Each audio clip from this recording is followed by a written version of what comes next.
నమస్కారం నాగార్జున గారు. నమస్తే అండి గారు. ఒక పక్కన వరదల బీభత్సం, మరో పక్కన రిటైనింగ్ వాల్ మేం కట్టామంటే మేం కట్టామని అదొక బీభత్సం జరుగుతుంది సార్. సో మీరు గమనించినట్టయితే ఈరోజు జగన్మోహన్ రెడ్డి గారు కూడా ఆ వాల్ దగ్గర అక్కడ చూస్తూ ఆయన లేకపోతే, ఆయన ముందు చూపు లేకపోతే అదంతా మునిగిపోయేది అన్నట్టుగా ఈ ప్రచారాలు జరుగుతున్నాయండి. అంటే విచిత్రకరమైన విషయం ఏంటంటే అంజీ గారు, జగన్మోహన్ రెడ్డి గారు ఎక్కడ పర్యటించినా, అది ఏ సందర్భంలో అయినా, తన అజ్ఞానాన్ని బయట పెట్టుకోవడంలో మాత్రం ఆయన వెనక ముందు ఆట. అది ఎక్కడైనా సరే, వైజాగ్లో మొన్న చనిపోయినటువంటి బాధితుల దగ్గరికి వెళ్ళినా, లేకపోతే అంతకుముందు ఎవరన్నా చనిపోతే వాళ్ళ దగ్గరికి వెళ్ళి నవ్వుతూ పలకరించినా, ఇవన్నీ ఎక్కడికి వెళ్ళినా కూడా ఏదో ఒక ఇష్యూ ఉంటుంది. స్మూత్గా సాగేటువంటి ఆ పర్యటన ఉండదు. అట్లాగే ఇప్పుడు కృష్ణలంక దగ్గరికి వచ్చి విజయవాడలో వచ్చి ఆయన పరిశీలించింది.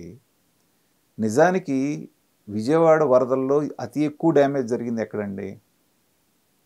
బుడమేరు బొంగి అది తెగి సింగునగర్ వైపు ఊరి మీద పడ్డది.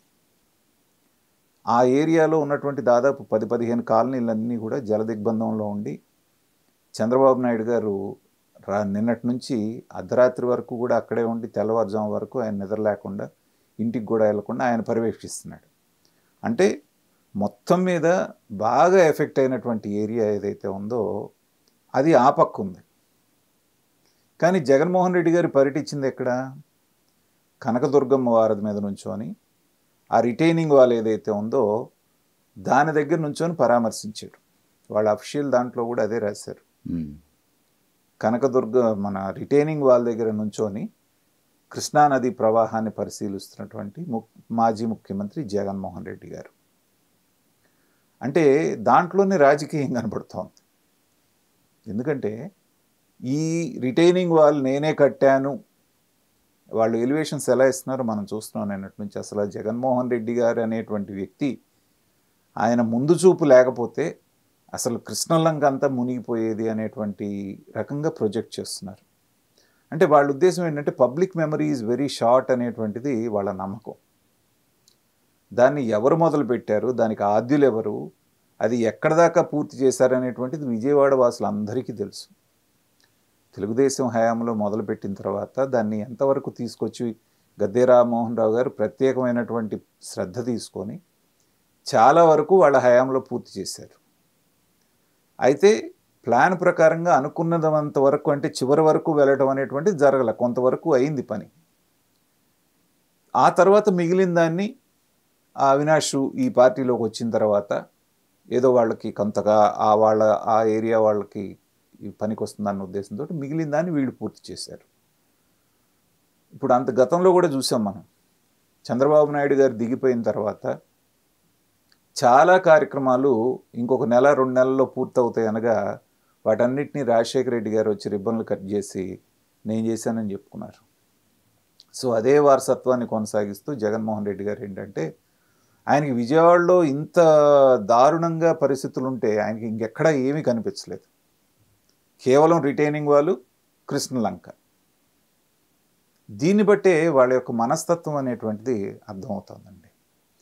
ఇప్పుడు నిజంగా కనుక మీకు చిత్తశుద్ధి ఉండి విజయవాడలో వచ్చిన విపత్తు మీద మీకు కనుక ఏమాత్రం కన్సర్న్ ఉన్నా, ఎక్కడైతే బాగా ఎఫెక్ట్ అయిందో ఆ ఏరియాని పరిశీలిస్తాం. గత 5 సంవత్సరాల్లో ఎన్ని తుఫాన్లు వచ్చినా ఎక్కడొచ్చినా కానీ జగన్మోహన్ రెడ్డి గారు పరిస్థితి సివియర్గా ఉన్నప్పుడు ఆయన పర్యటన చేసిన సందర్భం ఒక్కటి కూడా లేదు. కరెక్ట్గా ఇప్పుడు చంద్రబాబు నాయుడు గారు మొన్న వర్షాలు పడ్డాయి, మునిగిపోయిన వెంటనే ఆయన రంగంలోకి దిగారు. 74 ఏళ్ల వయసులో ఆయన పడవల్లో ప్రయాణం చేస్తూ వాళ్ళందరికీ ఎలా భరోసా కల్పిస్తున్నారో మనం చూసాం. గతంలో జగన్మోహన్ రెడ్డి గారు మునిగిపోయిన పంటలను ఎలా పరిశీలించారో కూడా మనం చూసాం.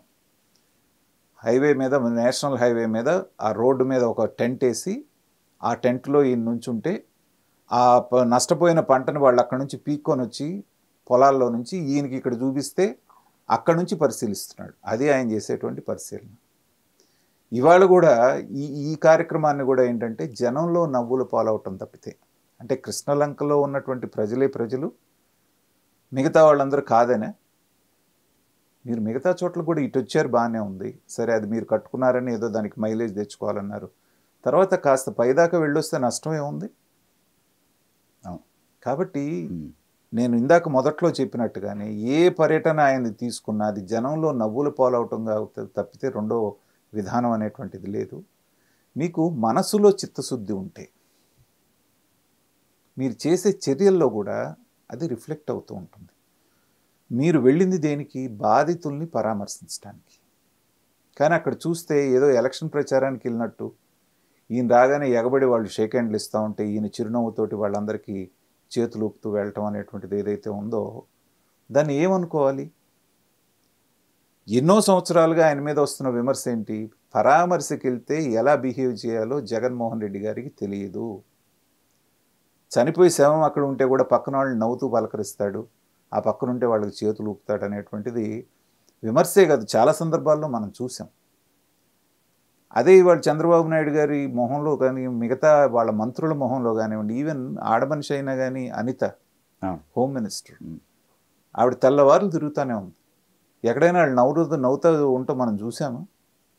జేజేలు కొట్టించుకోవడం చూసామా? షేక్ హ్యాండ్లు ఇవ్వటం చూసామా?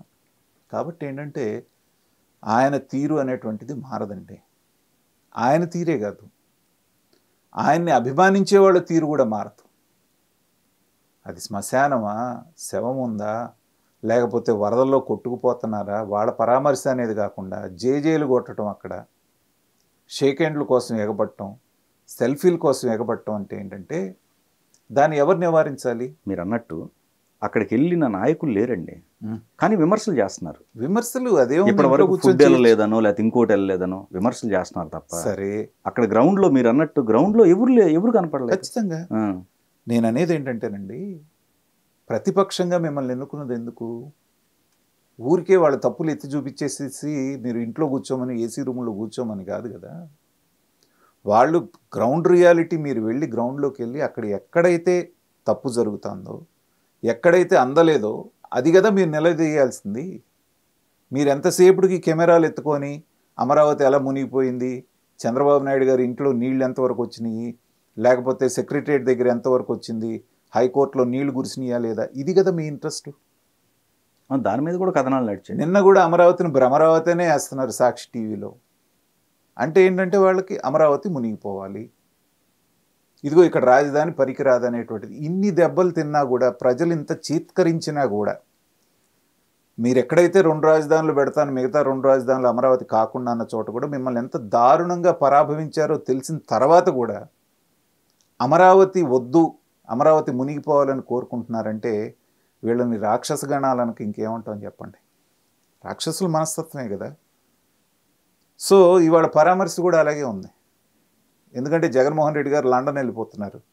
ఇంకొక 20-25 రోజుల పాటు ఆయన ఎవరికి కనిపించడు, వినిపించడు. కాబట్టి తూతూ మంత్రంగా ఏదో చేయాలి కాబట్టి అలా వచ్చి ఇలా వెళ్ళిపోయినట్టు. ఎందుకంటే చంద్రబాబు నాయుడు గారు అంత చేస్తూ ఉంటే ఎక్కడ జగన్మోహన్ రెడ్డి గారు అని ప్రజలు ప్రశ్నిస్తారు కాబట్టి రావాల్సి వచ్చింది.